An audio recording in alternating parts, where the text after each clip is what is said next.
Eu aceitei em 1930, tinha 14 anos de idade. Um certo dia, inopinadamente, num domingo, meu tio disse: José, você vai pregar hoje. Eu era recém-batizado. E eu fiquei preocupado, mas pregar eu não. Mas uma ordem não se discutia, obedecia, viu? E eu tinha aquela impressão desde criança. Então, eu não disse para meu tio: eu não sei pregar, não vou pregar, eu não disse nada para ele. Quando chegou um certo momento do culto, depois de ter cantado, ter orado, ele disse: está na hora, José, pode pregar. Eu levantei, sem qualquer experiência da vida de pregador, eu peguei a Bíblia e abri no Evangelho de São Mateus, capítulo 24. Você imagina, é um dos mais polêmicos da Bíblia no Novo Testamento. E a minha intenção era ler aquele capítulo e a pregação estava feita. E quando eu comecei a ler, o salão onde reuníamos era iluminado com luz de lamparina, de querosene. Então tinha lamparina de um lado e de outro. O foco de luz, o clarão não nos alcançava total aí no centro, onde estávamos assentados. Era um pouco escuro. Eu estava lendo com a Bíblia assim, encarado aí para não perder. Quando eu estava do versículo 10º, passando para o 11º, o porteiro veio e disse: José, tem uns homens aí que vieram para acabar com o culto. Eu disse: fala aí para o meu tio. Ele foi falar para o meu tio, eu levantei os olhos assim, por cima da Bíblia, fiquei olhando. Estava assim, dizia, tinha 27 homens armados de foice, e cacete e tudo, e o capataz da fazenda estava na porta. E eu olhei assim e fiquei trêmulo. Eu não sabia o que fazer, mas fiquei olhando. Nesse exato momento, Jesus começou a batizar 7 irmãs que estavam sentadas no primeiro banco para nos ajudar a cantar hinos. Moças adolescentes aí de 14, 16 anos. Começou uma por uma. Foi indo até a 6ª. Quando chegou na 7ª, parou. E ela gritava: Senhor, tenha misericórdia de mim, não me deixa ir para o inferno. Jesus daí a pouco batizou ela também. E formou aquele barulho. Tinha um rapaz por nome Militão, que era meu companheiro, e quase da minha idade, tinha 15 anos de idade. Ele foi batizado com o Espírito Santo e caiu de joelho. Aí passou pelo corredor e foi lá na frente e profetizava para aquela gente com as mãos assim, espécie de dar murro.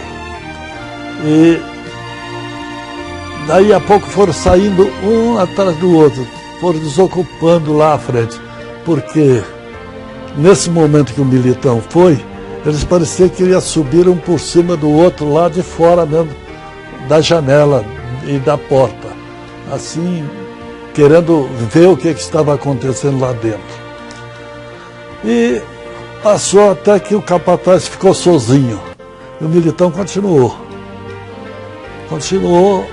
dando aqueles murros assim, falando com ele.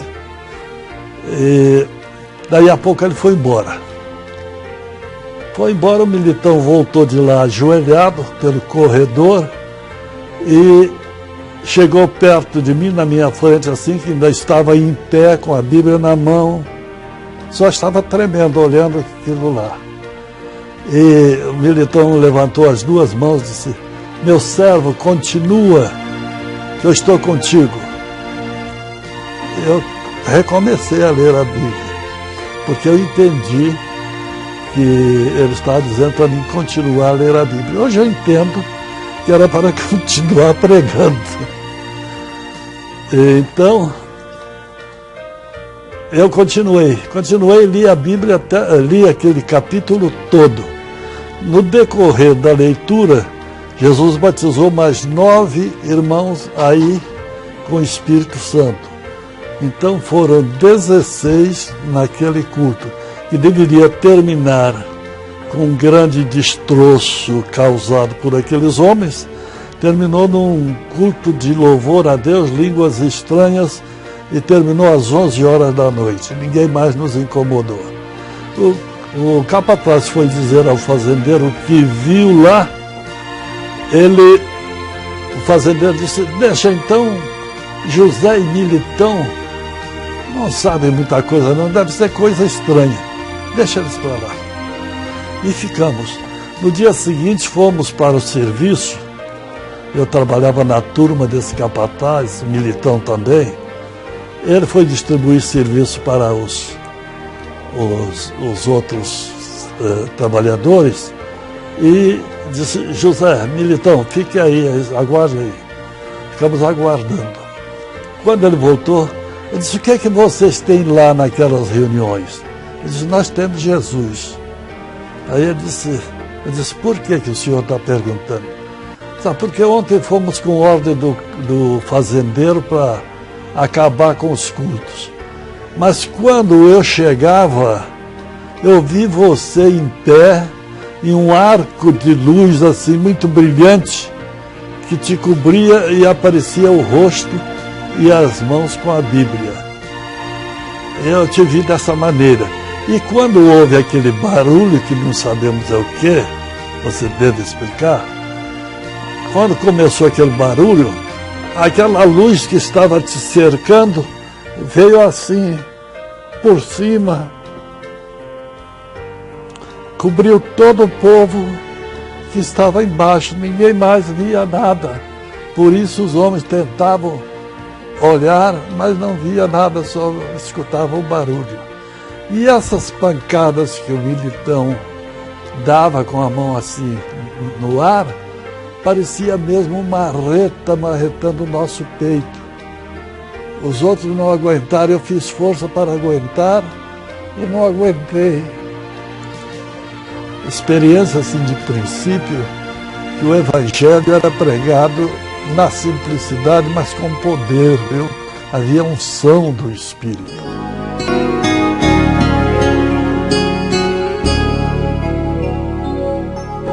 Eu acho que nós estamos vivendo um tempo de mudanças perigosas. A Assembleia de Deus está perdendo a sua identidade por causa de costumes. Naquele tempo era um pouco exagerado, né? Mas se tinha base em doutrinas bíblicas que hoje se passa por cima sem sentir, sem ver. Por exemplo, a doutrina de cabelos compridos foi um tema. Vestido de mulher, calçado de mulher, comportamento de mulher e dos homens também. Tinha que ser de maneira que eu acostumei, que eu nunca vesti um paletó jaquetão e nem rachado nas costas. Né? Acostumei assim e vou morrer assim. Acho bom, estou dentro de um conceito geral, mas as mudanças estão sendo prejudiciais à vida espiritual da igreja. Pode crescer em número, não é? Para mim ela já mudou quase 80% de diferença. Nós estamos nos arrastando, já quase imitando os outros. É um perigo. Nós deveríamos procurar as coisas espirituais, colocá-las em primeiro lugar em termos de igreja. Hoje a igreja é uma sociedade que está esquecendo de cura divina, batismo com o Espírito Santo está sendo muito difícil. Antigamente, quase em todos os cultos, Jesus batizava 1, 2, 3, né? E até mais do que isso. Hoje os cultos passam, você vê que não há mais profecia, os dons espirituais estão sendo esquecidos, de maneira que estamos vivendo esse tempo. São poucos os que têm temor a Deus e respeitam a sua palavra.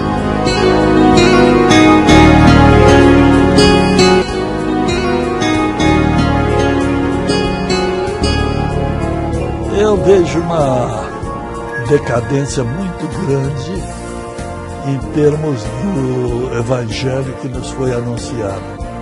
Nos foi anunciado um evangelho de poder, mas estamos esquecendo de falar do Novo Testamento. As igrejas hoje estão ouvindo pregações no Velho Testamento, histórias bem ilustradas, e os pregadores novos estão mais preocupados com a filosofia da pregação do que com o poder que nela deve existir. Jesus disse que não veio para abrogar a lei, mas para cumpri-la. Então ele cumpriu a lei, estabeleceu a graça. Então essa mudança é que está confundindo muita gente. Não estão fazendo caso da mudança que houve. Porque lei para a graça, graça para a lei, tem uma diferença muito grande. A lei cuidava de coisas vistas, coisas materiais e o zelo humano. A graça vem começar de dentro para fora, do íntimo do coração, da transformação da vida pecadora para uma vida santa e irrepreensível diante de Deus. Como viver na graça? É viver em comunhão com Deus através de oração e obediência à sua palavra. Porque no Velho Testamento não fala da morte de Cristo. E o povo está sendo iludido a pensar que tanto faz, sendo Bíblia, tanto faz pregar no Velho como no Novo. Não. A Bíblia tem divisão do Velho e do Novo Testamento. O Velho é a palavra de Deus porque ficou escrita para nosso ensino. Você lê a respeito de Davi, que viu Batseba e mandou buscar e coisa, etc. Mas também vê lá o desespero dele quando foi acordado espiritualmente. Senhor, não retire de mim o teu Espírito Santo. E quando ele foi acordado espiritualmente, ele viu o poço que tinha caído, pediu misericórdia. Eu acho que o inimigo faz isso. E hoje ele está como que com um prato de doces, oferecendo uma criançada, uma meninada. Mas para você não quer porque o pai disse que faz mal. Vai para o outro, pega 3, para aí, menino. A coisa está assim. Estão avançando em termo religioso para uma descaída tremenda. Isso é a arte do inimigo. E quanto mais o Senhor se aproxima, mais essa coisa vai apertando. Eu diria para os novos obreiros o seguinte, que devem examinar mais profundamente o Novo Testamento. Está havendo entre os novos pregadores um desprezo ao Velho Testamento, ao Novo Testamento, aliás, dando atenção, pregando mais histórias do passado do que propriamente o Evangelho. Paulo disse que não me envergonho do Evangelho de Cristo, pois é o poder de Deus para a salvação de todo aquele que nele crê. Porque nele se descobre a justiça de Deus, de fé em fé. Como está escrito, o justo viverá pela fé. O Paulo, dando testemunho da sua atuação como missionário, ele poucas vezes usou o Velho Testamento, tendo ele como a palavra de Deus, o Velho Testamento, ele se valeu apenas para ilustrar alguns fatos históricos. E deu muita atenção ao fato de ser batizado com o Espírito Santo e ter se preocupado com os dons espirituais.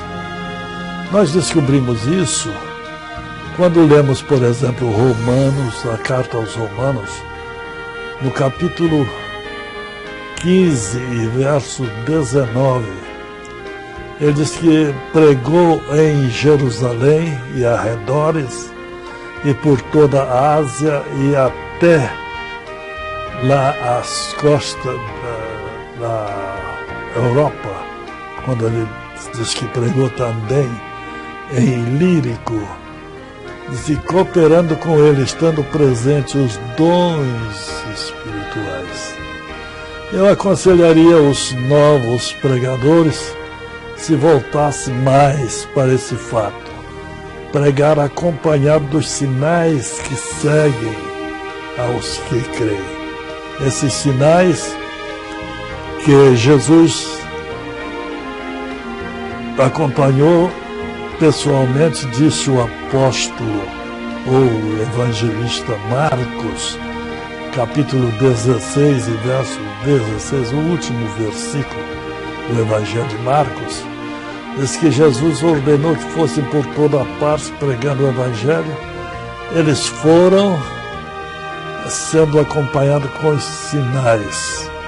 O Senhor os acompanhou com os sinais. E nós não podemos pensar que vamos pregar um evangelho frio somente por hábito de ter cultos 2, 3 vezes por semana e aos domingos e tudo vai bem.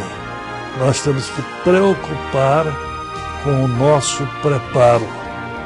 Paulo, quando pregou aos Coríntios, segunda epístola, capítulo 13, verso 1, 2 e 3, ele disse,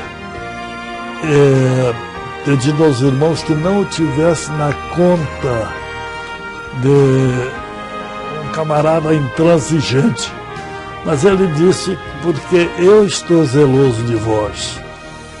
Tenho zelo de vós porque procuro vos apresentar a Deus como uma noiva pura. Paulo desejava apresentar a igreja pura a Cristo Jesus. Então, deve ser a preocupação dos novos obreiros. O fim dos tempos estão chegados, não podemos mais pensar em dormir, não é? O apóstolo Paulo já bradou naquele tempo, já digo isto porque já é hora de despertarmos do sono. A nossa salvação está agora mais perto de nós do que quando aceitamos a fé. Salvação, ele quer se referir à consumação do ato redentor de Cristo com o arrebatamento da igreja. Então, nós temos que pensar nisto. Não pensar que vamos ficar aí para gritar e chorar porque Cristo já veio e nós ficamos. Mas estou dizendo que disse de coração. José Pimentel de Carvalho nasceu em 8 de fevereiro de 1916 em Santa Teresa, na cidade de Valença, Rio de Janeiro, o quinto de 9 irmãos. Em 1930, aos 14 anos de idade, aceitou Jesus como Senhor e Salvador de sua vida. No mesmo ano, foi batizado nas águas. Em 1932, foi batizado no Espírito Santo. Exerceu várias profissões antes de dedicar-se inteiramente à obra do Senhor. Foi consagrado pastor em 18 de maio de 1945, aos 29 anos, na Escola Bíblica de Obreiros, promovida pela Assembleia de Deus em São Cristóvão, no Rio de Janeiro, pelos pastores Samuel Nistron e Cícero Canuto de Lima. Nesta ocasião, ele trabalhava como auxiliar do irmão João Batista de Lima, no campo de Vera Cruz. Pastor Pimentel trabalhou em seguida como auxiliar direto do missionário Nelis Július Nelson, antigo pastor-presidente da Assembleia de Deus em São Cristóvão, e pastoreou ainda as igrejas de Cordovil e da Penha, bairros do Grande Rio. Também pastoreou a histórica Assembleia de Deus de Cabo Sul, em Itaboraí, interior do estado do Rio de Janeiro. Quando pastoreava a Assembleia de Deus da Penha, no Rio de Janeiro, a convite do pastor Agenor Alves de Oliveira, José Pimentel de Carvalho assumiu a Assembleia de Deus em Curitiba, em 6 de março de 1962. A vida do pastor Pimentel sempre esteve ligada ao ensino da palavra de Deus, tanto que, em 1937, antes mesmo da organização oficial da CPAD, Pimentel já trabalhava rodando mimeógrafo nas primeiras instalações da casa. Tempos depois, já como pastor, chefiou o departamento de escola dominical da CPAD por 8 anos e foi responsável pela criação das primeiras lições bíblicas para crianças. Foi em 1973 que lançou e comentou a Minha Revistinha para as crianças de 4 e 5 anos. Nas primeiras edições da revista A Seara, lançada na década dos anos 50, Pastor Pimentel assinou a página Vida Infantil como vovô conselheiro. Na harpa cristã constam a sua versão para 2 hinos, o 541, chamado Calvário, Revelação de Amor, e 620, Na Jornada para o Céu. Presidiu a Convenção Geral das Assembleias de Deus no Brasil em 6 mandatos. Também chegou a ser secretário da CJDB por 8 anos consecutivos.